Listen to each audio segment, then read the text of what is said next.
바울이 첫째로 권하노니 모든 사람을 위하여 간구와 기도와 도구와 감사를 하되, 간구와 기도와 도구와 감사는 기도의 내 형태 혹은 기도의 내 요소라고 할 수가 있습니다. 그러면 앞쪽에서 말하면 내가 첫 번째로 말하노니 기도 생활 열심히 하라, 그런 뜻으로 생각이 됩니다. 기도 생활하는 것을 반대하는 사람은 아무도 없을 것이고, 또 기도에 이런 요소들이 있으니까 그렇게 기도해야 된다고 하는 것에 대해도 다 이해가 됩니다. 그런데 모든 사람을 위하여, 이 말은 조금 약간 마음에 걸립니다. 어떻게 모든 사람을 위해서 기도할 수 있을까? 오늘날은 인구가 70억이 넘는 그런 시대인데, 물론 이 말씀이 1차적으로는 디모데에게 한 말씀이니까, 디모데는 목사였기 때문에 디모데에게 모든 교인들을 위해서 기도해라, 그렇게 말했다고 하면 아주 이해가 쉽습니다. 목회자가 자기 마음에 드는 교인들만 위해서 기도하고 내 마음에 안 드는 교인들을 위해서는 기도 안 해주고, 그렇게 하면 안 되겠죠. 그래서 목회자가 모든 교인들을 위해서 기도해라, 이해가 쉽습니다. 그런데 이제 이 말씀은 디모데에게 한 말씀이긴 하지만 목회자에게만 한 말은 아닙니다. 성도들도 그렇게 기도해야 됩니다. 그러면 어떻게 우리가 모든 사람을 위해서 기도할 수 있을까? 역시 아까 말한 것처럼 목회자가 모든 교인을 위해서 기도하는 것은 그 모든 교인들이 자신이 목회하는 사람이기 때문에 그렇죠. 그러므로 성도들도 마찬가지로 하나님이 내게 만나게 한 사람, 하나님이 나와 부딪히게 한 사람을 위해서는 기도하는 것입니다. 하나님은 산골짜기에 피어있는 꽃이 지나가는 모든 짐승과 지나가는 모든 사람에게 향기를 발하도록 했습니다. 왜 그렇습니까? 그 꽃의 향기가 꽃의 본질이기 때문에 그렇습니다. 마찬가지로 기도도 성도의 본질에 속해 있는 것입니다. 그럼 그 기도는 어떠냐 하면은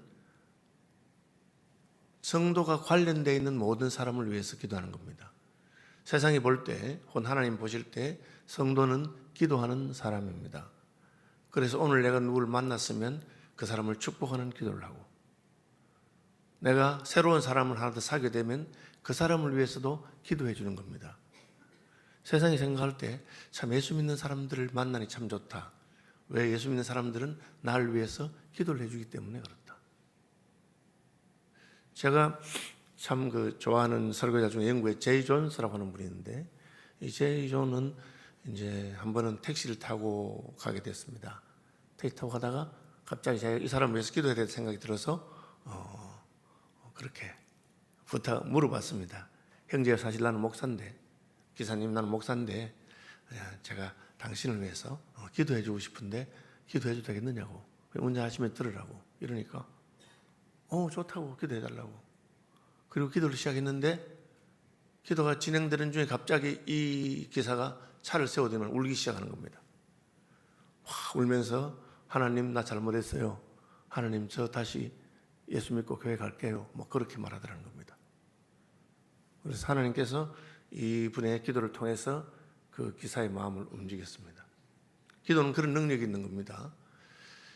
전에 제 모교회였던 서문로 교회에 아주 세상적으로는 그 교회에서 제일 똑똑하신 분은 돌아가신 변종수 장로님입니다. 그분은 경북대학교 치과대학을 설립할 때 학장이었습니다. 대구에 경북대학교가 치과대학을 새로 의대는 먼저 했었는데 할 때 변종수 교수에게 그 권한을 줬습니다. 정부에서. 그리고 그분은 북한에 있을 때는 김일성의 주치의였습니다. 월남에 있어가지고 이렇게 하신 분입니다. 굉장히 똑똑한 분입니다. 그 집안이 똑똑하고, 그 동생은 변종하 화백이라고 아주 유명한 집안입니다. 그런데 이제 그 형수님이 예수를 먼저 믿었는데, 형수님이 이제 자기 시동생 변종수 교수에게, 의사에게 계속 전도를 합니다. 전도를 하니까 그 아줌마가 전도하니까 이 똑똑한 교수가 쓸데없는 소리 좀 하지 말라고, 그냥 형수님 좀 제발 전도 좀 하지 말라고 그렇게 했습니다. 그래서 형수가 그럼 내가 마지막 소원이 하나 있는데, 서문호교회에 박복달 권사님 계십니다. 우리 신학대학원 졸업하신 분이고 한국 교회 여성 지도자 중에 꼽히는 분입니다. 그럼 우리 박복달 권사님 한번 만나면 좋겠다 그랬습니다. 박부달 권사님은 저희 부모님 돌아갔을 때 저의 가디언이 법적인 가디언이기도 하셨고, 저희 어머니가 그 박 권사님 집에서 모이는 구역 예배에 가서 박 권사님 기도하는 거 듣고 회심했습니다. 교회는 다녔지만. 그때 어땠냐 물으니까 하나님이 버선을 뒤집듯이 내 속에 있는 모든 죄를 뒤집어서 나는 내 눈에 그렇게 눈물이 많은 줄 몰랐다. 밤새도록 울어도 눈물이 그치지 않더라. 뭐 그런 분입니다. 박부달 권사님 만나서 한번 대화를 해보면 좋겠다. 그러면서 박 권사님 한 만나면 내가 다시는 도련님 보고 예수 믿으라느니 뭐니 전도 같은 거 안 하겠다. 그렇게 했어요. 그래서 그럼 가지 뭐 하고. 그래서 박부달 권사를 찾아갔습니다. 하니까 박 권사님 문도 안 열어주시고, 저는 예수도 믿지 않는 남자하고 그렇게 이야기를 할 마음이 별로 없다. 그렇게 말했어요. 그분 처녀입니다, 박부달 권사님은. 그러니까 이 권사님 만나야 이제 다시는 형수가 자기 전도를 안 하니까, 아니 내가 이야기 좀 하자는데 1시간만 이야기했는데 그걸 못 해줬냐고. 그러니까 박 권사님이 대문 안에서 그러면 나하고 이야기하기 전에 같이 기도를 하고 하나님 기도하고 이야기를 하겠느냐. 그럼 내가 하겠다. 그래서 기도 못할 게 뭐 있냐고. 그 문을 열고 들어갔는데 박 권사님 기도부터 합시다 하고 앉아서 기도를 1시간을 했습니다. 그런데 그 기도를 들으면서 이분이 회심을 했습니다. 그래서 서문노교회 장로가 됐습니다. 그러니까 여러분, 기도라고 하는 것은 그리스도인이 하는 삶의 양식이지만 아주 강력한 무기입니다.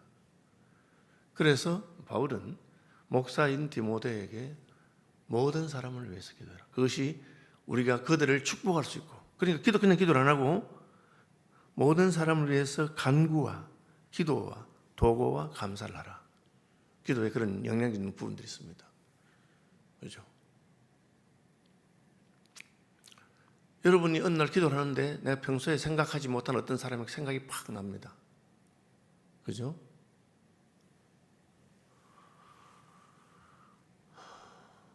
그럼 어떻게 하겠습니까? 그분 위해서 기도하십시오. 하나님께서 그분이 기도가 필요한 어떤 상황이 있는지를 모르기 때문에 그렇습니다. 스코틀랜드의 어느 조그마한 교회에서 아프리카 선교사를 파송했습니다. 아프리카에 선교사로 가보니까 일꾼이 너무 부족한 거예요. 특별히 의사 선교사가 있으면 참 좋겠는데 그런 열악한 사회. 그래서 이분이 수십 년을 사역하고 이제 고향 교회에 와서 선교 보고를 합니다. 저 혼자 하기 너무 힘들다고. 그래서 나의 뒤를 이어서 이렇게 올 분들이 오면 좋겠다고 그렇게 이제 했어요. 그렇게 했는데 보니까 할아버지 할머니밖에 없는 거야, 그 교회에. 할아버지 할머니밖에 없으니까 이게 뭐 이분이 여기서 누가 나의 뒤를 이어서 내보다 늙었는데 오겠냐. 그래도 하나님 그렇게 말씀하셨으니까 도전했습니다. 했는데 혹시 여기서 아프리카 선교사로 가실 분이 있느냐고. 할아버지 할머니 가고는 쉽지만 그 나이에 가르쳐. 그런데 저 오르간 뒤에서 누가 제가 가겠어요. 그렇게 보니까 거기 애가 하나 있는데 그 파이프 오르간 오래된 거는 바람을 넣어줘야 돼요. 옛날 거는 밟아주는 그 밟아주는 오르간 바람 넣어주는 걸 하는 애가 하나 있었는데 걔가 가겠다 그랬어요.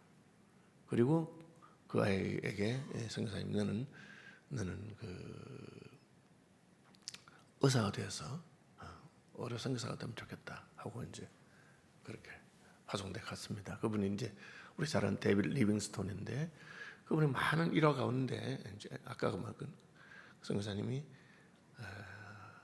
복음을 전하니까 주변의 부족들이 죽인다고. 저놈이 우리 동네 와서 우리가 못 섬기는 이상한 신을 섬긴다. 죽이려고 막 죽인다고. 죽이겠다고 막 그렇게 결심하고 오늘 밤에 간다고 했는데 그 소식을 알았어요. 선교사님 알고. 오늘 밤에 우리 죽이러 오는구나.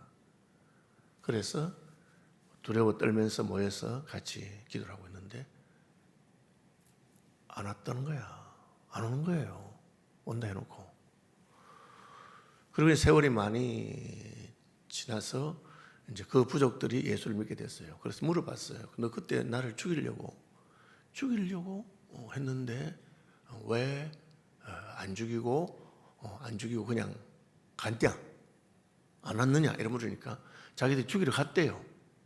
그 부족의 용사를 담으러 죽이러 갔는데, 죽이러 또 그 선교사님 집 있는 그 왔는데 거인들이 딱 서서 막고 있더라는 거야. 자기들 너무 겁이 나가지고, 어디서 왔는 용사들인지 모르지만 자기들하고 하는 큰 거인들이 서 있어서, 그래서 자기들이 죽이러 갔다가 도망갔다는 거예요. 그분들은 누구냐고 물어보는 거예요.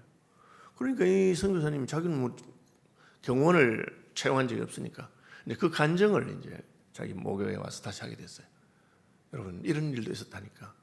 그 교회에 아주 그 기록하는 선교부에 기록을 잘하는 분인데, 그분이 언제냐고 그날이 보니까 몇 월 며칠이라니까. 그때 우리 그 마음에 선교사를 위해서 강력하게 기도해야 된다는 그런 영적인 부담 하나님 주셔서 우리가 교회에 모여서 기도를 했는데, 그때가 12명인가 몇 명이 기도했다니까. 그 거인이 열 몇 명이었대요. 여러분, 우리는 기도의 능력을 믿는 사람들이고, 하나님은 우리가 기도하는 것이 우리 자신에게만 아니라 우리 주변에 있는 사람들에게 영향을 끼친다는 것을 말하고 있는 것입니다. 그러므로 모든 사람을 위해서 기도해라. 우리가 70억을 다 들고 기도할 수는 없잖아요. 그렇지만 자신을 위해서도 기도하고, 뿐 아니라 가족을 위해서 기도하고, 뿐 아니라 내가 속해 있는 순원들을 위해서, 우리 가족들을, 우리 교회 식구들을 위해서, 또 여러분의 목사를 위해서 기도하기 시작하는 겁니다. 그러면 그 기도의 능력을 통해서 우리가 사역을 할 수 있게 되는 겁니다. 온 세상 모든 사람은 못하지만 내가 오늘 만날 사람들을 위해서, 그죠? 또 어쨌든 하나님이 내게 연결시켜준 사람들을 위해서 기도하면 그분들이 기도의 거물 속으로 들어가게 됩니다. 저하고 뭐 어릴 때 같이 세월을 잘 보낸 보낸 친한 후배 중에 이찬수 목사라고 있습니다. 그죠? 저는 솔직하게 말하면 대학 다닐 때 찬수가 나보다 더 사역을 잘하고 생각한 적이 없었습니다. 지도 그렇게 생각했습니다. 그런데 실제로 지금은 저는 비교할 수 없을 정도로 위대한 사역을 하고 아주 한국교회의 기둥 같은 인물이 됐습니다. 왜 그럴까? 이찬수 목사의 아버지는 목사님이셨습니다. 말을 더듬는 목사님입니다. 교인들이 목사님이 말을 더듬는다고 그렇게 구박을 하고, 목사가 무슨 말을 듣는 설교자인데, 그래서 목사님이 3번 40일 금식기도 했습니다. 그리고 3번째 40일 금식기도에 후유증으로 돌아가셨습니다. 저는 그 아버지가 자기 가족을 위해서, 자녀를 위해서 한 기도의 열매라고 생각합니다. 저희 부모님은 그만큼은 아니지만 저희 부모님도 기도하는 사람입니다. 제가 전도사 때나 혹은 유학 시절이나 서울시민 올 때 다른 분들이 저를 보고 권 목사는 목회를 참 쉽게 하는 것 같아. 권 목사같이 그렇게 쉽게 목회하면 나도 목사하면 좋겠다. 그렇게 말하는 분들이 종종 있었습니다. 저는 무슨 교회나 혹은 제 사역의 위기나 지나갈 때 그 저희 부모님들이 하신 기도의 그 터널 속으로 제가 지나간다는 걸 느낄 때가 있습니다. 아, 그렇구나. 그러니까 여러분들이 기도하는 것은 위대한 일입니다.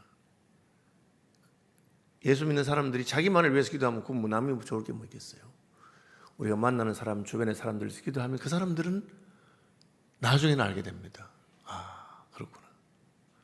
저는 서문호교회 나이 많은 여전사님들에게 사랑을 많이 받는데 그분들이 저를 위해서 아주 열심히 기도했습니다. 특별히 부모가 일찍 돌아가시고 신학을 하니까 기도를 많이 해주셨습니다. 그분들이 한 번씩 돌아가실 때마다 제 마음에 쿵쿵 하고 그랬습니다. 그 기도의 능력과 빛 가운데 간다는 걸 믿기 때문에 그렇게 하는 겁니다. 이것은 우리 구주 하나님 앞에서 선하고 받으실 만한 것이니 하나님은 모든 사람이 구원을 받으며 진리를 아는 데에 이르길 원하니라. 여러분, 기도가 있어야 한 사람이 회심이 일어나고, 기도가 있어야 그 사람이 주께로 돌아오고, 기도가 있어야 인간이 됩니다. 교회 안에도 교회 노래 다니는데 참 인간 같지 않은 것들도 있을 수 있습니다. 그럼 여러분이 교회를 위해서 기도해 주는 사람이 없어서 그렇구나.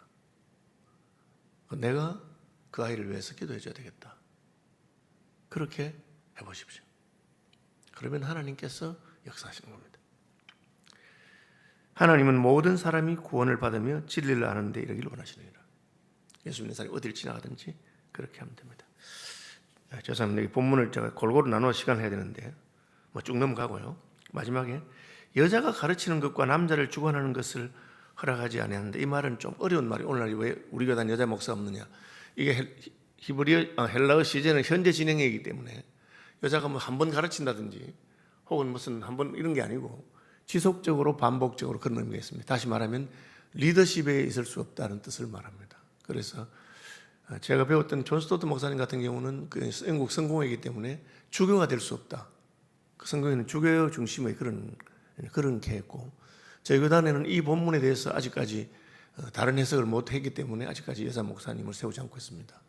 어떤 분들은 그냥 뭐 담임 목사가 아니면 되지 않느냐 그렇게 말하는 분도 있고, 여전히 해석에 난제가 있는 부분입니다. 그러나 그게 이제 절대 하지 말아요. 지속적 반복적 현장의 그런 뜻이기 때문에 가르치는 자리에 있는 것에 대해서 그만 거다. 그것도 그 뒤에 부분이 창조 질서와 관련된 거기 때문에 그냥 하나님이 무슨 히브리 헬라 문화에 따라서 그렇게 한 게 아니고, 이는 아담이 하와보다 먼저 지음을 받고 하와가 먼저 선악을 따먹고 그런 이야기는 구원사적으로 중요한 거기 때문에 참 어려운 부분입니다.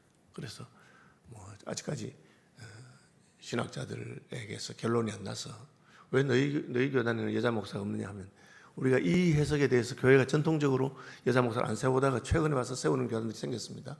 그런데 우리는 아직 이 부분에 있어서 성경의 답을 못 찾았기 때문에 그러고 있는 겁니다. 이제 최근에 와서는 이 부분 놓고도 이제 신학자들 간 해석이 갈리기 때문에 앞으로 혹시 그 해석이 달라질는지는 전 잘 모르겠습니다. 달라지면 저희가 자매교단 중에서 한두 개 자매교단은 해석을 바꿨습니다. 바꾸면서 여자 목사도 세울 수 있다고 하는 교단이 있습니다. 일본 개혁파교회라든지 화란 개혁파교회 우리 자매교단인데 그렇게 해서 그걸 놓고 국제개혁파 연맹에서 굉장히 논란이 있었던 적이 있습니다. 그냥 그 정도만 하시고, 우리가 뭐 무슨 특별한 남녀 차별이 있는 건 아니고, 우리는 전통적으로 교회가 여자 목사를 안 세웠는데 다시 세우려면 성경에서의 이런 구절에 대한 해석이 돼야 하지, 우리 마음대로 할 수는 없는 거기 때문에 그런 겁니다. 주기도문 하겠습니다. 하늘에 계신 우리 아버지, 아버지의 이름을 거룩하게 하시며 아버지의 나라가 오게 하시며 아버지의 뜻이 하늘에서와 같이 땅에서도 이루어지게 하소서. 오늘 우리에게 일용할 양식을 주시고 우리가 우리에게 잘못한 사람을 용서하여 준 것 같이 우리 죄를 용서하여 주시고 우리를 시험에 빠지지 않게 하시고 악에서 구하소서. 나라와 권능과 영광이 영원히 아버지의 것입니다.